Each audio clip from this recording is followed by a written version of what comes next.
기도하겠습니다.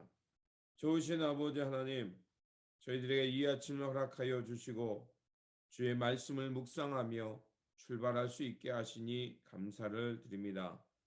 주님, 우리의 영혼 가운데 다시 한번 하나님 나라의 소망을 품게 하여 주시고 또 우리 삶이 한 걸음 한 걸음 우리 구주 예수 그리스도를 닮아가는 모습이 되게 하여 주시옵소서. 무엇보다도 하나님 나라의 가운데 우리가 다시 한번 새 생명으로 거듭났사오니 저희들 이제 우리에게 허락하신 이 새 생명 가지고 하나님의 새 역사 또 하나님께서 이끌어 가시는 그 부활의 생명의 역사를 그 알고 그 일에 동참하며 살아가는 우리 모두가 되게 하여 주시옵소서. 그래서 주님께서 이끄는 그곳을 향해 우리가 나아가게 하시고 주님께서 바라보시고 이루어 가시는 그 역사 가운데 우리의 손과 발이 함께 나아가도록 도와주시옵소서. 우리 구주 예수 그리스도 이름으로 기도드립니다. 아멘. 오늘 우리에게 주신 말씀은 시편 1편 1절에서 6절입니다. 복 있는 사람은 악인들의 꾀를 따르지 아니하며 죄인들의 길에 서지 아니하며 오만한 자들의 자리에 앉지 아니하고 오직 여호와의 율법을 즐거워하여 그의 율법을 주야로 묵상하는도다.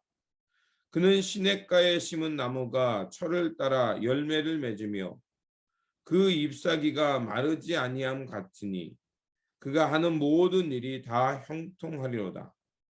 악인들은 그렇지 아니하며 오직 바람에 나는 겨와 같도다. 그러므로 악인들은 심판을 견디지 못하며 죄인들이 의인들의 모임에 들지 못하리로다. 무릇 의인들의 길은 여호와께서 인정하시나 악인들의 길은 망하리로다. 아멘. 오늘 본문 말씀은 의인과 악인의 길에 대해서 전해주고 있습니다. 그래서 시편 1편을 두 가지로 정리할 수 있는데 하나는 하나님을 경외하는 의인의 길, 그리고 다른 하나는 악인들이 당할 저주에 대해서 말해주고 있습니다. 시편 저자는 의인과 악인을 대조시키시면서 하나님의 공의가 무엇인지 또 하나님의 복받는 인생이 무엇인지 우리에게 말을 해주고 있습니다. 복 있는 사람이란 악인의 길을 거부하는 길이며 날마다 하나님의 말씀을 묵상하는 삶이다라고 말합니다. 그래서 의인은 그 하나님의 율법을 기뻐하며 삶의 순간순간마다 하나님의 말씀을 기억하면서 하나님의 뜻, 하나님의 의의 길을 선택하며 나아가는 사람, 그것이 바로 의인이며 복받는 인생이라고 말합니다. 하나님을 사랑하고 섬기는 자, 그럴 때 하나님께서 그 영육간에 복을 주시고 모든 일에 하나님의 평화가 있는 형통의 삶으로 인도함을 받는다는 것입니다. 그러나 반대로 악인의 길은 어떠냐? 결국 하나님의 진노를 택하게 되고 하나님의 심판의 길을 향해 나아가게 된다는 것입니다. 그렇게 복받는 인생, 하나님의 의, 하나님의 마음에 합한 자라는 것은 묵묵히 주어진 삶 속에서 하나님의 말씀과 하나님의 뜻과 연합하여 살아가는 삶, 그것이 바로 의인이며 복받는 삶이라는 것입니다. 그런 복은 어떻게 드러나느냐? 바로 시냇가에 심기운 나무가 시절을 쫓아 열매를 맺는 것처럼 하나님이 그 인생 속에 풍성한 열매를 맺고 하나님 나라의 생명력이 강하게 나타난다는 것입니다.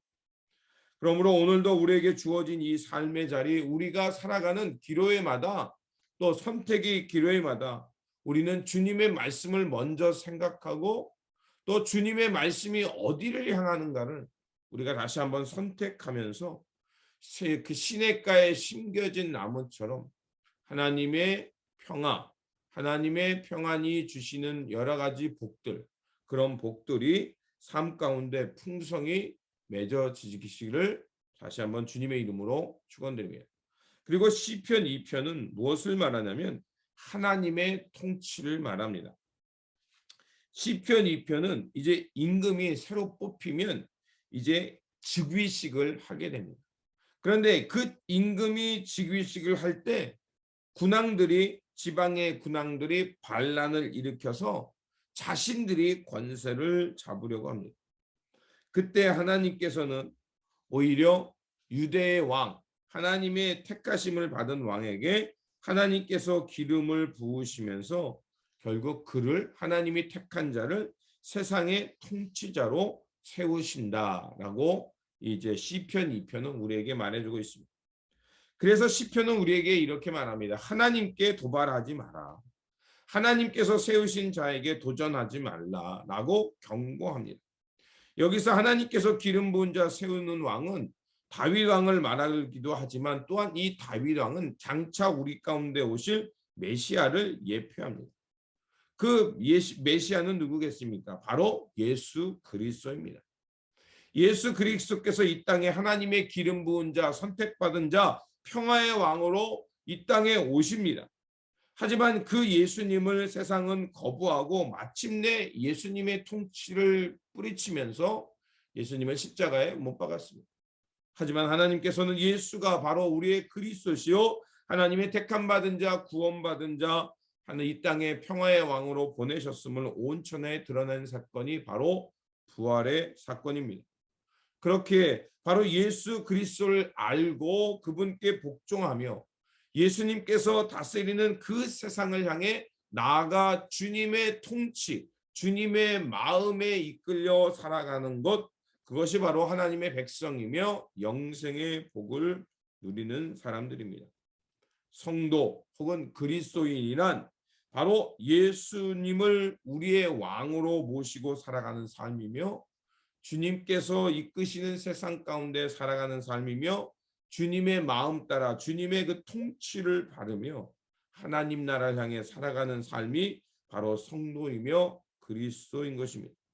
그렇게 우리는 주님께서 이 땅에 완전한 평화를 이룰 날을 바라보면서 오늘도 주님의 말씀을 주야로 묵상하면서 주님의 길, 주님의 마음 따라 살아가는 것이 바로 복된 삶이며 하나님의 다스림 속에 살아가는 삶입니다. 이런 하나님의 은혜와 하나님의 통치, 하나님의 복 가운데 거하면서 날마다 주님의 은혜, 주님의 통치 속에 살아감으로 복받는 인생, 형통의 삶이 되는 인생, 그런 삶을 살아가시기를 다시 한번 주님의 이름으로 축원드립니다. 기도하겠습니다. 좋으신 아버지 하나님, 다시 한번 의인의 길과 또 하나님의 통치를 받으며 살아가는 삶이 무엇인지를 말씀을 통해 깨닫게 하여 주시니 감사를 드립니다.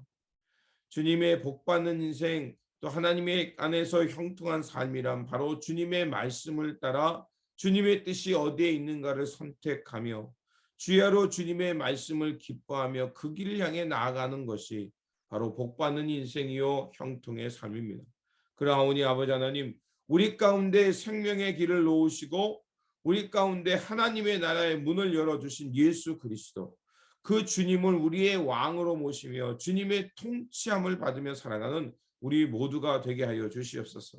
그래서 하나님의 나라, 하나님께서 이끌어 가시는 새 역사를 바라보며 우리 안에 하나님께서 이끄시는 새 역사에 바람이 불게 하시고 또 그 바람 가운데 그 놀라운 구원의 역사, 은혜의 역사, 돌보심의 역사가 우리 삶 가운데 드러나므로 우리 인생은 복을 받으며 하나님 나라의 풍성한 열매가 우리 삶 가운데 맺어지게 하여 주시옵소서. 그래서 복받는 인생, 하나님이 함께하는 인생, 그러한 인생 되어 살아가는 우리 모두가 되게 하여 주시옵소서. 우리 구주 예수 그리스도 이름으로 기도드립니다. 아멘.